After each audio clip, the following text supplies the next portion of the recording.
Ndauya nedare rababa wakaunza murapi ndisingazivi.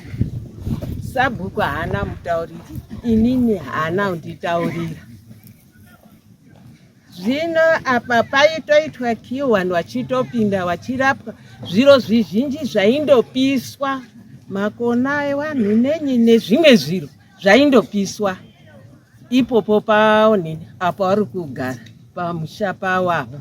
Zvino iyo nini tsvina yese iri kutenderera mudenga, imhepo zviri kundopiswa, maonini makona zvinyi, hapana uri kuziva, sabhuku haazivi. Saka ndiyo dare racho kuti handi kudherera here kuti muno hamuna masabhuku, hakuna onini, hakuna izvi. It's okay, that's not correct.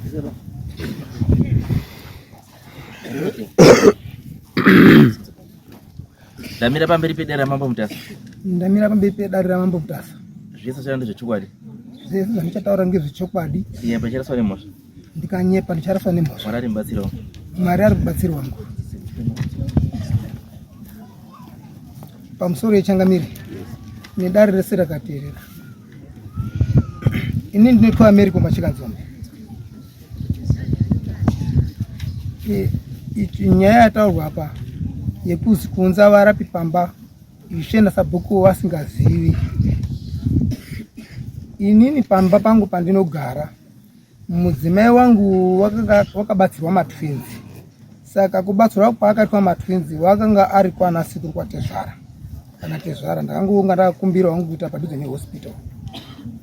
Wadaro matwinzi aya amgomo ndirenyeta uko matwinzi bana bakari wakaitwa noko.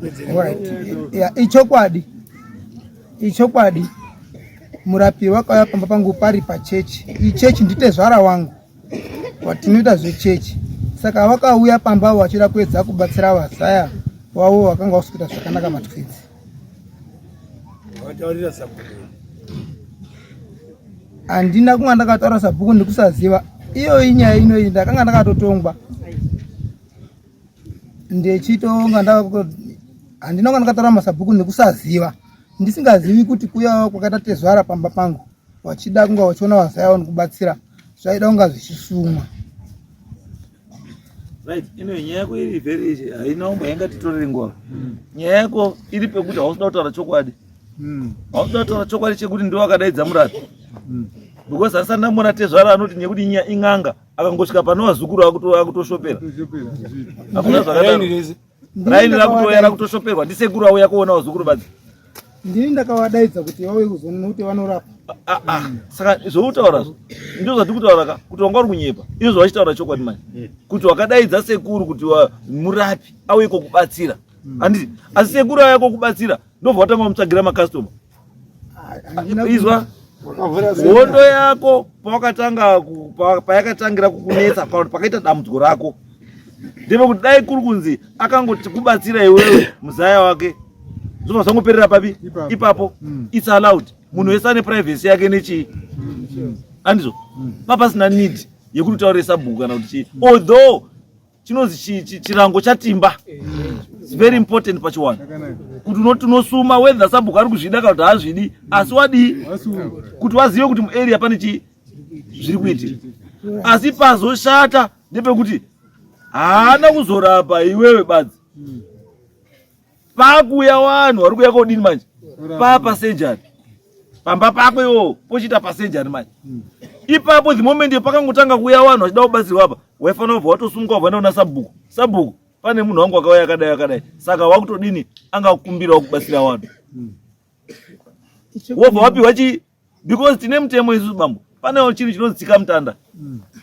Urunzwa chinhu chinonzi tsika mutanda maMutasa muno machibvumirwe.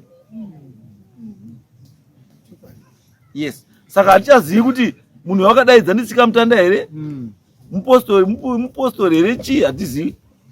Saka izvozvo zvinofanira kuzivikanwa kuti munhu wako washaidza ndiani, anoita nezvei. Isusu kana tichitomuziva totomutaura kuti go ahead ishe, go ahead. Atotisuma ishe kuti kune munhu wakadai uri kuita zvakati. Ndo mhosva yako kuti mhosva yako iwewe ndeye kuti zvakazoitika ipapo dai kurunzi alright wadaidza vanhu vako pamba pako papa sejari dai paine wakabva wapumwa ipapo wabva watemana nematemo wangada kuita sei? Ndipo pandakazobvuma ndichiti kwaiuziva kusaziva changamire ignorance is no defense. Ungati pakazi 2+2 woti 8 wozisei watadza wotazi ndakaita kuskuru ndakura 2+2 is 4, it cannot be 5, it's wrong. Saka you cannot stand in a court of law which are not ndaisaziva. Ignorance ndiyo iri kukutongesa iwe kusaziva. Yes, benzi ita sei saka bambo mhosva yenyu ndeyekuti makashorani ishe makashorani sabhuku ndo nyaya dzawo chete kuti makati dini hamuna kutipawo chigaro chani chawo. Saka nyaya iripo ndeyekuti makufanira kukumbira regero kuna ishe kuna sabhuku handiti kuti vati mangwana musazozviite sei musazozviite futi handiti asi zvinoitika manje ishe anopiwawo kambudzi kekuti ishe sorry. Yes. Ndipo nduti paya yakanga yakabatwa kumba uko ikatongwa zvekuti ikatopera ndikatonga takanyorerana pasi kuti unonga waunza musi wakati kana pakati yasamoni ndakatopatika ndiri kuona musoro nyaya makazi munonza musi wakati makaendesa iri musi wakati musi uya ndakazi hausviki kumba kwaishe unoenda kwasabhuku ndati musi wamakanyoreresana pasi wakaendesa here ndakaendesa ngo ndakagadzira unondoti seiko ise simbo kwese bambo ndati musi wamakanyorerana kuti 5 January wasvika makanga maendesa here by 5 January ndakazodzorerwa ndisabhuku kuti imbomira ishe havapo izwai bambo anofanira kutaura nyaya yendisabhuku kuti sabhuku anotaura zveshuwa munhu akauya musi wakati ndini ndakamuti mira handizvo ndosaka ndati iwewe panguva yako yemakatarirana naishe wakaendesa here pamusoro changamire aiwa wakaendesa here ndakaendesa wakaendesa handi ndakanozoita zvokachangamire sabhuku wangu ari kutauni saka ndakawafonera ndichizozovapera wakati ndavapounza asi pangopera maminitsi mashoma bhauzi ndifuna kuti mira hako mwanangu usaunzeba nekuti ishe havapo kana vachinge vauya ndozokutaurira uchiunza. Ishe sabhuku wacho uripo sumukai sabhuku ndimi muri kutaurwa taurai tisoro ichangamire anonyepa ndakambomutraya ndikamisa kwamuzvaro zvaro vanga vatara samatara matatu ndipe mbudzi nezvongwe yakati handizviwani ndine huku mbiri akati ndine huku mbiri pekutanga chiunza huku dziya zvikanzi ndinowana 1 kubvaenda zvachose anozodzoka handikaona nyaya kuti padara pamusoro ichangamira yako ninyepera futi ndapika vanhu mhiko rikati kana ndikanyepa mwari ngavandipise matsotsi ese anopika mhiko zvinoyo pana manjira kana watonyepa uri under oath unotobhadhara pamusoro ichangamira ndinogona kuti kana paine mawitnessiwo ndinoanobvisa ndati nini alright ndautaura chimu chinhu chiri very simple chakati muzvari azosumudze nyaya yako yakunoko ndeyekuti wakaramba kubhadhara hauna kubhadhara zvawakazi ubhadhara because sabhuku ari kutaura kuti iwewe wakazi muchiunza hako unowana huku mbiri dzacho hakuti ndinowana 1 handina kudaro changamire wangu saka alright izwai bambo zviri very simple ini ndati chiendai mubhadhare by musi wanhasi ndaendeti by musi wa29 June ndaikumbira changamire kana pani sabhuku gopito waripo pano kana handisinei nawo wana gopito handisinei nawo ba ndati ndakutaura zvinyowani musi wa29 by musi wa29 June unofanira kunga wabhadhara mbudzi kuna muzvare huku kuna sabhuku 29 June unofanira kunga wabhadhara mbudzi kuna ishe jongwe kuna sabhuku tikakuteerawo isusu tauda mombe ndatopera hande yedu ndatopera haushori madzisheba umwe wacho ngauyewo kana paino rushora futi umwe wacho ndiani hapana Phineas alright taurai nyaya ichizwe nyaya yapa saonini wakafirwa ngeoni ngemuzukuru wavo mwana emukorore wavo hino wakaita 2 days ari mumba inini hangu handina kusvikirayo kamufambo kumba kwacho wakaita 2 days arimo. Hino zvaka hapana 2 days akaita 2 days ari mumba ndiani? Mwana kuzi wakafa muma2 zvichizouya zvebva waita nharo kazi mwana mumaoni wakafa muma3 dzeusiku muma3 ndibva ndatowadaidza tobva tada kuonini kutaurirana tiri paumba pangu wakauya ndakawanyorera samanisi pakamuka basa wakutondinongedza hamugoni kutonga mushe masabhuku nemadzishe acho hamugoni kutonga mushe ndiruziva kuti mwana wangu wakafa muma3 ndapo takanetsana paakubvira unetsa umweni sabhuku wacho weku4 anga asiripo aendesa mwana kuchikoro asiripo zvino tisu tatakazvimirira taakutonetsana inini bva ndati makundidherera ngekuti ndiri munhu wechikadzi here kunditonga wachibva wamboti imwi ndikati ndazvona ndibva ndatoti dare rapera tozozvionazve mumwe musi saka zvairamba zvichitondigaya saka yakakwira kunoku nyaya yacho indinozwa pi mwana wanewengo mutorese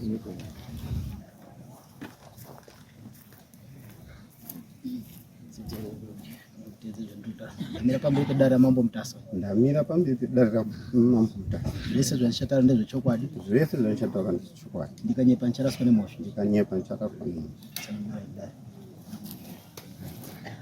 akanditsanangure pamusoro wechangamire unotanga pamusoro wechangamire mambo mutasa zviri kutaurwa apa kuti muzukuru wangu wakashaya ichokwadi. Mwana wemukororo wangu yakagara apo mukadzi wacho uyu ari apo right. Zviri kunzi wakarara wakaita mazuva mai ndinopokana nako nekuti mwana wakashayika wakauya uri musi wesondo wachibva kubasa kwake anoshanda mukomana anoshanda kuprinda saka auya musi wesondo ndanditori kuchechi akafunda namai wacho zvikazi mai mwana kunoku warwara zvakanyanya mwana akanga ari kuenda kuchipatara kwaaimuendesa mwana uyu chingozwa kuti mwana waenda kuchipatara zvazodai kuzosvikira azozvi kuchipatara aendai nemwana right. Zvadaro zvakaenda kuti awa ndipo wakazofona kuna mai wacho kuti mwana kunoku zviri kuramba zviri kuenderera mberi. Mai wacho akati aiwa mwana uyai nemwana kumba. Saka akatora naiye namukomana nemukadzi wacho akatakurwa nemukwasha wangu anoitwa Thanks Chidowanyika. Saka wakasvika kumba zvekuma3 Sunday right. Asvika kudaro pakatouya vanhu vakawanda vaizouya kuzoona mwana iyoyo chibatsirana paminamato kusvikira pausiku vamwe vakapera kuenda pakazosarawo isu wemusha kusvika tatine chinangwa chekuti mwana uyu tikanga tabatsirana kusvika patinosvika kusvika kunze kwoedza totakura mwana toendawo naye kuti andobatsirwa. Saka kuma3 o'clock sezviri kutaurwa ndo kunze kwoedza ndo pakashaya mwana kubva anyarara kudaro ndo patakatanga chekutanga chandakatanga kuita ngechekubata sabhuku ndikabvisa dhola randakabvisa ndikapa anoitwa wakutiwa next door ndiye akaenda kwasabhuku pasimpini kuti hando shuma ndo zvakanga zvaitika Saka akadzoka achiti iwe tasvika sabhuku hanzi hapana, asi tazotaurira mwana wacho ndiyo tatambidza mari. Zvanzi zvanzi kwaenda wati wazofonerwa nemwana wacho achiti ndadini ndazvizwa. Saka paakati ndazvizwa, saka ngoti sinzi tataurawo kuna sabhuku. Sabhuku ndiye ane matomo ese. Saka zvati tazvizwa ndokutora kuti zvinhu zvese zvagamuchirika. Saka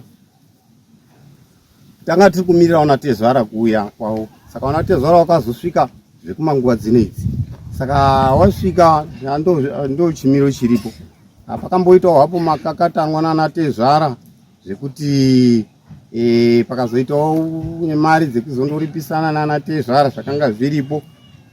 Zvikazosvika pakuti mwana wakabva arara mumba kusvikira tazomuchengeta richimangwana racho. Nana Tezvara tazokunya ndoti zvazodaro.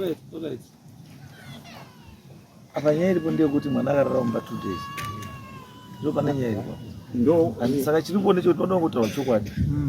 Zvisho mwana akarara mumba 2 days. Kana anorara 2 days. Haana kurara 2 days. Alright. So no, andisi kuti upigisa ba. Ayo. Ndoda kuti ndizwe bwe ndo pane concern yawo. Ndinoda kuti ndinzwe manje kuti awa wakazvinzwa kupi kuti mwana arara 2 days. Ndiana soko rakafa. Handidi zvesoko, handidi yese ba. Ndoda munhu ari anga aripo. Pamusoro ichangamire. Yes. Ndini sabhuku murimo. There's a concern one yekuti mwana ari kunzi akararamba kairi.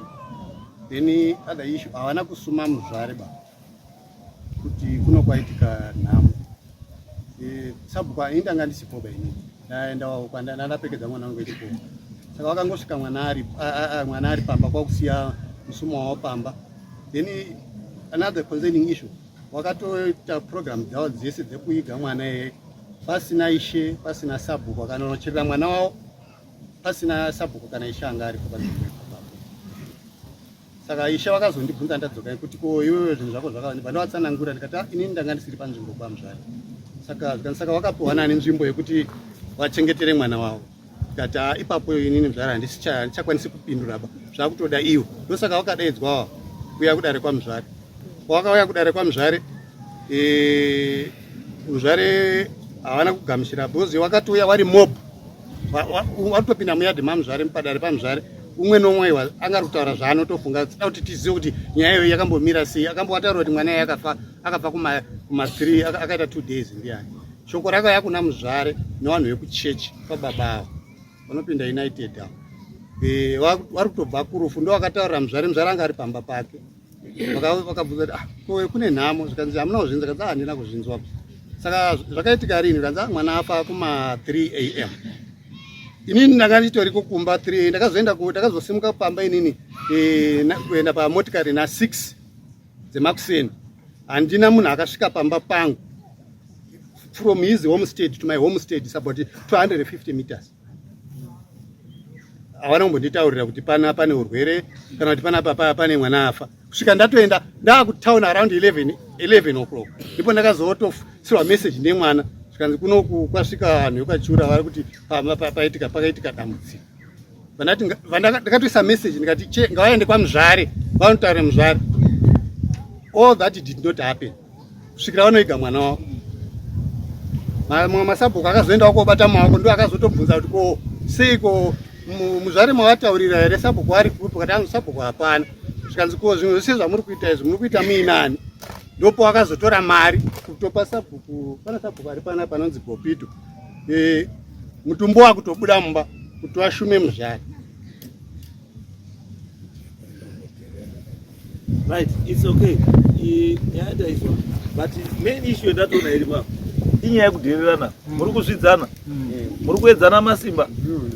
But nyaya I think ndino understand. Kuti zviri kubva pano. Pane vanhu vakawanda wari kuklema ushe kwaNyamukwarara asi wasiri madzishe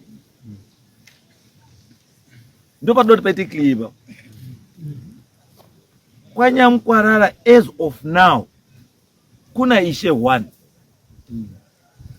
ishe ariko ndihwisa chete,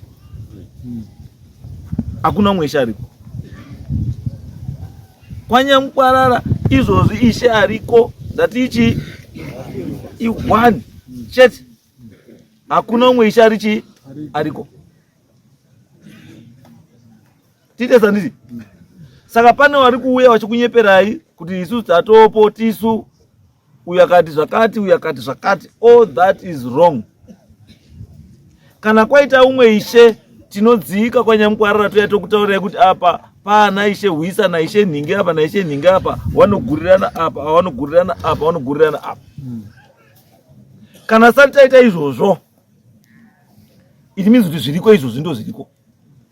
Ishe i1 ndiishe ani hwisa. Masabhuku ese ari kwaNyamukwarara anoripota kunani? Kuna hwisa. Hakuna umwe ishe. Ndo chekutanga. Chechipiri, hakuna munhu panoitwa rufu mubhuku rina sabhuku risingazisiswe sabhuku kuti paita rufu. Because munhu anokupai the go ahead kuti wigai pakati munhu afa ndisabhuku. Hamuzvipi imimi kuti mamafunga unowiga ndo pamunoenda unowiga. Hakuna zvakadaro. The fact yekutoti imi makatoenda kunowiga munhu sabhuku ari 250 meters away but haasi kutomboziva.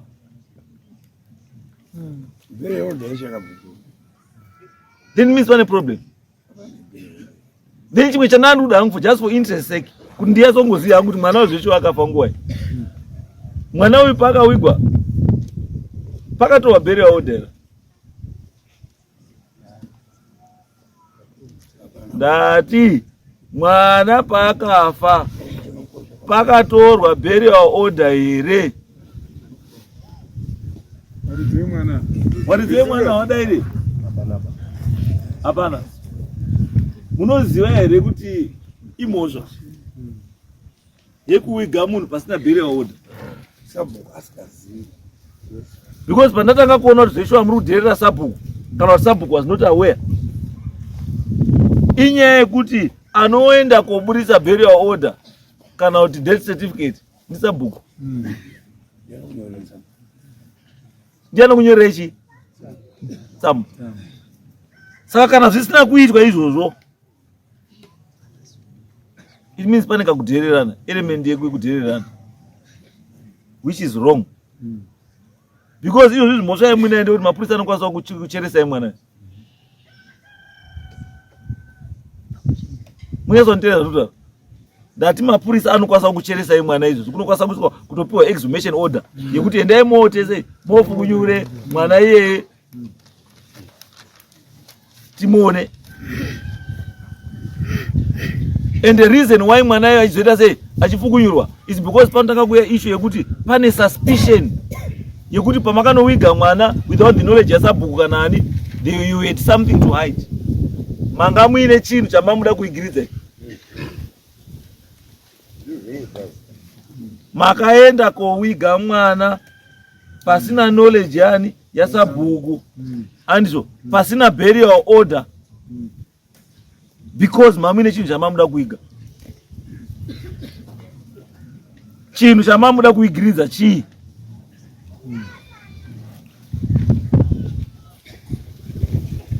Mutemo munoziva? Mutemo munoziva kuti munhu anowigwa nechii? Neburial order. Ende mutemo munoziva kuti munhu kana afira mumba it becomes a police case. Munhu akangofira mumba vanhu vakutouya vachipa the go ahead kuti wigai kana kuti endai itai zvakati mapurisa. Mukatongoita zvinhu izvozvo outside chii? Mvumo yemapurisa yatomhosva.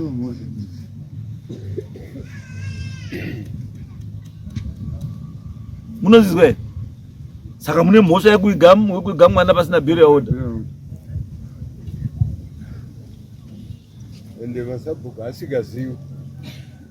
Because you can't tell me Sabhuku are 250 meters away. 250 meters away. Kubva pamunogara.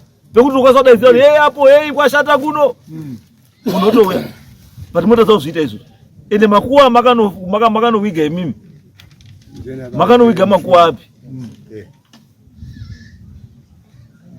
Pindura. Inini pari kuzi kwanzi muna kunga makazivisa Sabhuku. Ndinopokana napo nekuti paSabhuku kwakaendwa. Nani? Kwakaendwa next draw yangu anoitwa Wilson. Uripi Wilson wacho? Because witness kana uchina mutemo ukaverenga Samuel nokutaura kuti kana mukuya koti uyai nembo dzenyu dzese nezvinoita kuti nyaya yako ireruke. Uripiko huyo? Because Wilson ndiye ari kupindura ka kuti Sabhuku ari kunyepa. Ndakasvika aripo ndikamupa mutsimo ndikadai. Ko how do you know that uzvizvi kuti Wilson ana kusvika? Wakawanda vanhu vanopiwa kuzi endemo mosume vana sekuru $10. Endemo mosume vana sekuru kuti kuno taita sei? Taputswa. Handiti munhu ari munzira wabva atenga matekuteka wake matatu. Yobva yachinjika mari. Kwana sekuru kosvika $5. Kashoma kuti munhu anombobvunza kuti kochema iwe tasumwa nemari. Washoma unobvunza izvozvo. But umwe munhu akaitoziva kuti pachema yakaenda kwasekuru ndini ndakatumwa ndakamwa matekuteku ndakadai. Saka Wilson uyu munomutemba zvokusvika papi? Ende Wilson wacho ka makanga mambomupa mari. Ndakamupa $1. Makamba $1. Ndiyo $1 ndiro akada kushewa ishena Sabhuku. Aiwa, it's okay. Itaitoizwa hiyo. Asi tatimuone kukosha kwekuita sei? Kwekuzivisana. It's very important. Because already nhasika izvizvi. Kana ndina chatokubelieve iwe. Was dai mamunhu taura kuti takazokangana diko kusuma Sabhuku. Asi burial order tinechi. Tanga. Pandiri zvaimeka chi? Zvazviri nani. But now that burial order hapana. Sabhuku haazivi, Ishe haazivi. Wese hazi akaupa mvumo kuchera pasi ndiani. Kuiga mumangono wekuiga mega. Apa paine allegation yekuti mwana akagara 2 days mumba. So it means kuti chakati muzoti Ishe hafanunga aripo kana Sabhuku aripo hapachadiwi burial order. Inyaya yekuti mama uzoti mwana anga akushata. Because 2 days ari mumba. Angatadza kushata sei? Iye anga abva ari kurwara. Makaziva imi kuti pane chichaoneka pamwana chichatitengesa. Saka so ngatiwige mwana wana wapasina. Kana kutoti mwana akauya akafa. Kwanyamugwarara unobatsirwa paigwe yabwo. Kubva kuchipatara, kubva kuPremier kune chipatara paHadzisel. Kokupfura road kuenda kuGeneral Hospital kwaMutare. Kwenda kunyamugwarara. Kokuenda kwaNyamugwarara kuti mwana ada kubatsirwa kwaNyamugwarara. Abatsirwa nini? Imi bambo imi. Baba mwana wacho. Ndambozvitaura bambo. Ndikati kana usingazivika panozi spokesperson paya. Gara pasi anoziva di ataure. Andizvo. Imi mati ndini baba ndikanditaure. Asi chamuri kuziva baba hapadini? Hapana. Andizvo mukona nyaya chiperonesa. Ndiri kuda munhu kuti logic yacho yekuti unotora mwana kuPremier uku. Mopfuura paHadzisel pane chipatara. Motarisa road yekuenda kwaMutare masvika paChristmas Pass kuenda kuMutare General Hospital, kuenda kuMurambi Clinic, kuenda kwaDr. Mushanga, kuenda kwaDr. Bhonyo, kuenda kwaDr. Road yacho iripo kudai. Moisiya. Motora road iri kukwira mugomo. Kusina kana munhu woyo kwaMuchena, woyo kuShibha, woyo Stapleton, woyo kumaSS kwaNyamugwarara, woyo dzikiti kuMaswera, woyo Nyamugwarara River, woyo wabira. Hakuna kliniki, hakuna dhokota, hakuna chiremba, netransport yacho yekutoenda ikoko hakuna. Ndoda kuti uone kwa Munyamkwarara ukashaya mota yemakuseni wakuenda mangwana, kana wada kubvayo usakauya nemota yabuda makuseni hauwi. Mota inouya kahwani makuseni yodzoka kahwani manheru. Asi uyu mwana ari critically ill, kokumutakura kubva kuPremier, kokunokwira mota yakuma 12 yekwanyamukwarara. Mota dzakwanyamukwarara inosumuka nguva yemutawani kenda, inosumuka na 2 kenda yekwanyamukwarara, inosumuka na 2 mamdani.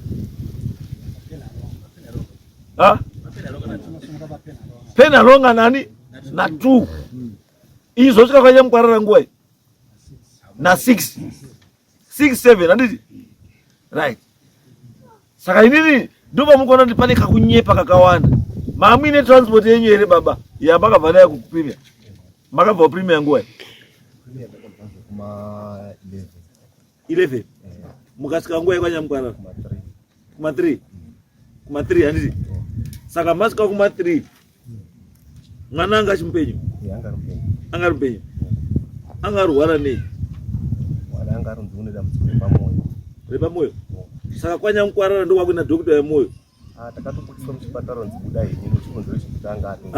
Takatobudiswa muchipatara nechikonzero chekuti takatonzi buda yenyu nekuti urwere hwaana hwanyanyisa. Chipatara chipi? Takabudiswa paonini apo paGeneral Hospital, paonini paGeneral Hospital. General Hospital. General Hospital ndo vakabudiswa. Mamdare ndo makabudiswa. Akabudiswa rini? Wanga uri musi iri Friday. Abudiswa iri Friday. Saturday Sunday ndo patakabva tatoona kuti zvibva zvawedzera. Mune here any documentation to show me zvorutaura? Asiya.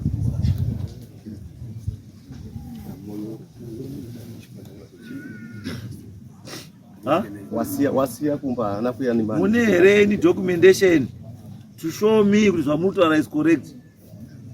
Zvasiwa paPremier apa zviripo. Akazi akwenda home based care. Akangonzi nemishonga yatakanzi mutengerei kuti apota achipirwa because akanga atombone wiki achiswa paningirikini pa oxygen. Yes, wiki rororo raigara ari mburi machibatswa saka pa wiki rororo ndo pakazotosvika pakuti chibuda ine mwana mumbomutengere mishonga yake. Saka ndiyo yatakanga takamutengera tangeta kuchidu tichimupa apo neapo kuzosvika pamutoona kuti it's okay, pakanaka. Asi my concern ndiyoyo yekuti masvika na 3 handiti mwana wobva afa na 3 AM. Mobva mafunga imi kuti 3 AM mwana afa 3 AM. Mobva mafunga kuti ngatimuchengete zuva rese futi. Ndizvo ngatimuchengete futi chii zuva rese. Wovharara futi muchii mumba kokuzomuradzika mangwana mwana. Mukona panogwedza kuti it doesn't make sense. At times you lie, but pamwe malies enyu make sense, anotiwestira nguva. Mwana afana asvika na 3 kubva kuPremier 3 PM. Wofana 3 AM the same day. Wovati 3 AM in the morning kusvika 3 PM in the afternoon. Wovasvika futi 3 AM handiti ye the following day. Wobva anosvika 3 PM ye day number 2 ndipo anozoita. Zimwe dzinozi dzauya ngeni. Sarambi tiri ku because hapana kulonyeperwa ngwara. Is simple calculation. Mwana afana 3 AM handiti. Mwana afana 3 AM handiti.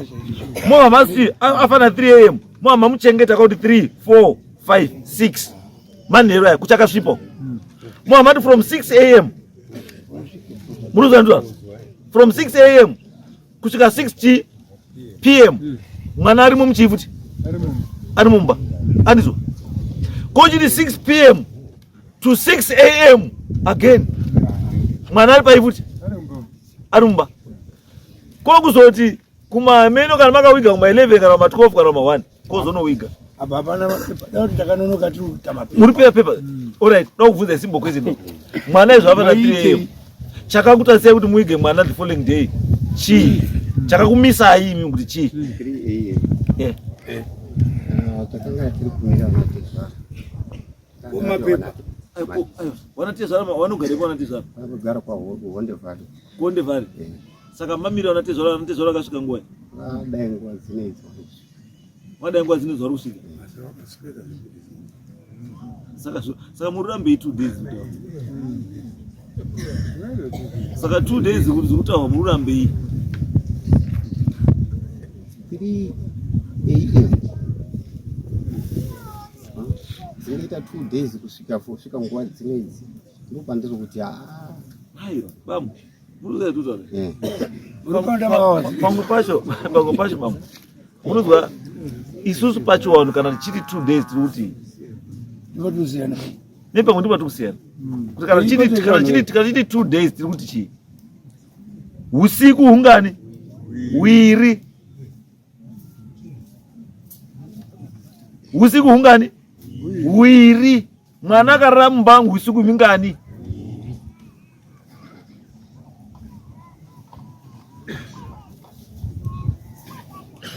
AM. Bambo, izwai bambo. Bambo, zuva rinotanga na 12 midnight. A second past 12 midnight we are into another day. Ndizvo. Andizvo. Saka na 3 mama ni hours mangani mapinda mune rimwe zuva. 3 hours. Mama ni 3 hours. Andizvo. Then mama spend how many hours? 21 more hours. Watapinda kuti 12 midnight. Tinezeri. Mazwisisa. Chinonzi pachiwano munhu arara mpaka iri usiku hungani wiri. Tinezane musanyepero sazwisisa zvinhu zvamunodi. Zvamunozwisisa. Kana paine mhosva iripo, imhosva iripo hazvibvumirwi mamutasa kuti mwana munhu anobhodhi norara mpaka ngani kairi. Hazvibvumirwi mamutasa kuti kana guva racherwa rorara risina kuita sei? Risina munhu. Unless paita nyaya iri criminal yaenda before my investigations. Yes. But pasina izvozvo itsika yedu kwamutasa kuti munhu akawigwa the moment pano yachingoraramba akangoraramba munhu the following day anofanira kuita sei? Afanira kuwigwa. Akasaigwa yamhosva kadai paine nyaya yakadii imhosva. The reason why muchiona munhu achinzi kana musati maredi musamutore kubva kuchipatara kumochari inyaya iyi. Munhu anonzi ngaamirirwe mwana ari kubva kuSouth Africa munhu anoita 2 weeks asi ari pai mochari. Achibva kumochari anouya opinda mumba orara 1 night. Then that person goes kuenda kunowigwa. Mukasvika kuma3 kwamutaura uko mangwana makuseni Anizoti kutaura kana ma1 unomuita. Mukasamuiga usiku hungani. ndizvati kutaura kuti zvokuti mimi eji yenyu imotaura kuti handisiuziva ba.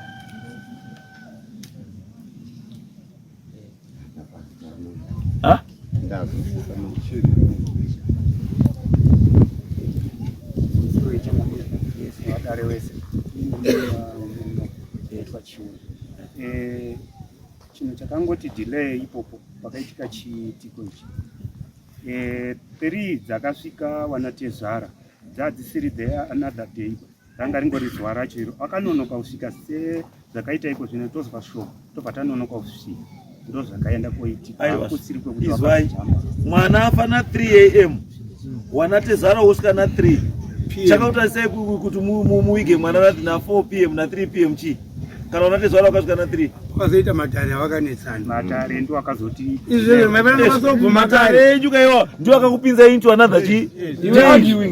Saka muri kurambei maitana naro nekubhadharisana ndii chamuri kuramba chii chekuti wanatezvara wasvika na 3 chakakuta sei kuti muwige mwana kubva na 3 kusvika na 5 kunze kunengo chakachena kwezvo. Chakakuta sei kuti 3 to 5 mutadze kuwiga mwana chi. munhu anongoigwa ende matare enyu amunoita matare emwana mudiki ndei? Kana munotadza kuiga mwana mudiki ko mai wacho akazofa munosvikepi? azonoita 5 days arumba. Muruti imbwa ndati kana muruti mimi mwana ndo ndizive matare enyu emwana mudiki angari ei. Muzukuru wavo ndiye afa kwete mwana wavo. mwana afa ndewenyu mimi. Saka matare emwana matare ari apa mwana ndeya. Wazamumuigiba. Taure ndiye baba wacho. Titaure matare acho angari matare chakanda kuitika ndechekuti paka chakaenda kuitika ndechekuti pakauya wanatezvara wadiki wakanonoka kufamba kusvika kuti wasvike pamba. Saka pawakasvika pakuzotaka kuzovapira kuti ando zviri apa pachirango chinoitwa ipashwano kuti ando zvaitika munyanga kuchina zvakaenda koita pakuti pakaita kanga kusaizwisana kakaenda koitika ngekuti wakuru wacho wana baba wakanga waripo wakuru wakanga wakushandisa runhare pakuti chimbomirira tisvike tiri kuuya tiri munzira iwo wadiki wacho wakanga waripo. Saka zvakanga zvaakuchidhonzerana kuti tinomira wakuru hauna nyaya yekutaura. Do you know kuti iwe baba wako unoziva kuti baba wako unokwanisa kusvika wawigwa uri South Africa? Unoziva here kuti baba wako chaivo nyakubara iwo unokwanisa kusvika wawigwa unonona guva rake? Unoziva here? Saka chingamisa kuti tezvara wana sekuru uko iwe baba namai muripo chinokuta sei kuti mwana muige mwana ichi? Aiwa muda kuwa ndokuwanda kwamuda kuita ndokutsosiwa muda kuita kuda unyepa apa munodherera ishe wenyu. Hapana nyaya iri apa iri very simple. Makadhererani, makadherera ishe, makadherera sabhuku, ende nyaya yenyu iripo ndekuti makaita chinhu without police clearance. Mutemo ndekuti burial order pese panowigwa munhu pauda burial order. Anditi makawiga munhu burial order hapana, mowiga futi munhu mapurisa apadi hapana. Anditi sabhuku hazivi, ishe hazivi. Muruvisa rudzira kuwiga sinopiwa mfumo. Aba muruvisa dora. Ichena zaba kupedzerana. Sabhuku anosumwa $5. Ishe anosumwa $10. Saka pamakapa dora imimi, dora mamuda kuti rinosumani manje. Pana ishe kwakazoenda zveimwe mari. It's okay. Mosha yenyu tatoizwa ipo. Mosha yenyu ndiye kudherera. Insubordination. Ndio mosha yenyu, insubordination ndio mosha yani yenyu. Kudi kudherera masabhuku, kudherera ishe. Ndo pane nyaya yenyu. Kudherera mambo. Because mukaona muri kwanisa kuita simba rekuti munokwanisa kuwiga munhu mimi. Munzvimbo ina sabhuku. Sabhuku wacho asingazivi, ishe wacho asingazivi. Pane kudherera ungadarika ipo. Mapurisa chaiwo vanhu vemutemo chaiwo hawazivi. Muri mapostori here? Muri mapostori here? Api acho? United ipi? United Apostolic Faith of God. Mukuru wenyu ndiani?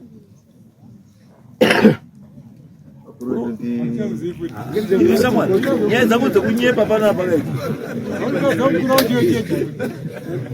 Nyaya dzako dzekunyepa panapa. Bishop ndiwo Mandivhei.